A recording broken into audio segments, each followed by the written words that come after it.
एक बार भगवान दत्तात्रेय की आज्ञा अनुसार गोरखनाथ अपने गुरु के साथ बद्रिकाश्रम की ओर जा रहे थे। मार्ग में कौंडिन्यपुर नामक एक नगर पड़ा। वहाँ के राजा का नाम संसागर था।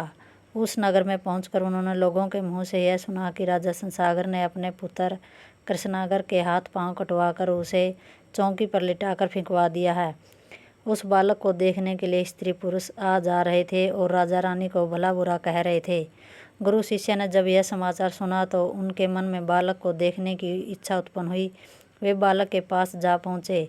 वहाँ बालक को छटपटाते हुए देखकर दोनों को बहुत दया आई। गुरु शिष्य ने उस अलौकिक बालक को अपने साथ ले जाने का निश्चय किया। वे दोनों राजा संसागर के पास गए और उनसे कृष्णागर को अपने साथ ले जाने की आज्ञा मांगी। राजा संसागर को कोई आपत्ति नहीं थी, फिर भी उसने लोक दिखावे के रूप में कहा कि हे योगियों, यह बालक हाथ पांव से रहित है, उसे ले जाकर तुम क्या करोगे? वह तुम्हारे किस काम आएगा? गोरखनाथ ने उत्तर दिया कि हमें उसका जो करना है हम करेंगे, आप तो हमें केवल उसे ले जाने की आज्ञा दे दीजिए। राजा ने आज्ञा दे दी। तब दोनों गुरु शिष्य बालक के पास जा पहुँचे। गोरखनाथ ने उसे चौरंगी से उठाकर गोद में ले लिया तथा उसका नाम चौरंगीनाथ रख दिया। गुरु शिष्य उस बालक को साथ लिए हुए बद्रिका आश्रम में जा पहुँचे। वहाँ उन्होंने पहले तो शिवालय में जाकर शिवजी के दर्शन किए, फिर चौरंगीनाथ को पर्वत की एक गुफा में ले जाकर बिठा दिया और गोरखनाथ ने उससे कहा, चौरंगीनाथ, तुम इस गुफा में बैठकर तपस्या आरंभ कर दो। तपस्या करते समय तुम अपनी दृष्टि इस गुफा में अपने मस्तक के ऊपर वाली शिला पर जमाए रहना। यदि तुमसे क्षण भर के लिए दृष्टि हट गई तो यह शिला गिर पड़ेगी और तुम्हारी मृत्यु हो जाएगी। मैं तीर्थ यात्रा करने के लिए जा रहा हूँ, कुछ दिनों बाद लौट कर आऊँगा, तब तुम्हें अपने साथ ले चलूँगा।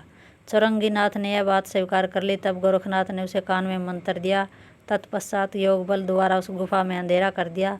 फिर बाहर आकर उस गुफा के द्वार पर एक बड़ा सा शिलाखंड रख दिया ताकि कोई प्राणी गुफा के अंदर न जा सके। इसके बाद उन्होंने चामुंडा को बुलाकर कहा, हे देवी, इस गुफा के भीतर एक प्राण है, तुम प्रतिदिन गुप्त रूप से उसके आहार के लिए एक फल गुफा के भीतर पहुंचाती रहना तथा जंगली पशु पक्षियों से उसे सुरक्षित बनाए रखना। चामुंडा ने ऐसा स्वीकार कर लिया। तत्पश्चात मत्स्येंद्रनाथ तथा गोरखनाथ वहाँ से तीर्थ यात्रा के लिए अलग अलग स्थानों को चले गए। चौरंगीनाथ ने गुफा के भीतर बैठे रहकर मंत्र का जाप करना आरंभ कर दिया। उन्होंने अपनी दृष्टि सिर के ऊपर वाली शिला पर जमाए रखी, क्योंकि दृष्टि के चूक जाने पर शिला के गिर जाने का भय जो लगा हुआ था उसका परिणाम यह हुआ कि चामुंडा उसके आहार के लिए प्रतिदिन जो एक फल रख जाया करती थी, उसकी ओर चौरंगीनाथ ने कभी दृष्टि ही नहीं की। वह निराहार रहते हुए भी तपस्या करता रहा।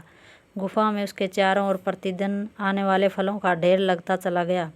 12 वर्ष बाद गोरखनाथ के मन में चौरंगीनाथ को देखने की इच्छा हुई।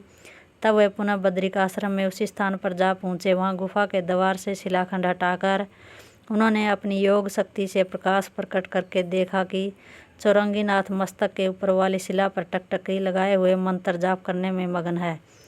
उसके चारों ओर फलों का ढेर लगा हुआ है और उसका शरीर अस्थि पंजर मात्र रह गया है। इस उग्र तपस्या को देखकर गोरखनाथ अत्यंत प्रसन्न हुए। उन्होंने कृपा दृष्टि से चौरंगीनाथ की ओर देखा, जिसके फलस्वरूप उसका संपूर्ण शरीर हष्ट पुष्ट हो गया तथा उसके कटे हुए हाथ पांव के स्थान पर नए हाथ पैर उत्पन्न हो गए। तब गोरखनाथ ने चौरंगीनाथ को संबोधित करते हुए कहा, वत्स, मैं आ गया हूँ, तुम गुफा के बाहर निकल आओ। गोरखनाथ की आवाज़ सुनकर चौरंगीनाथ बाहर निकल आए।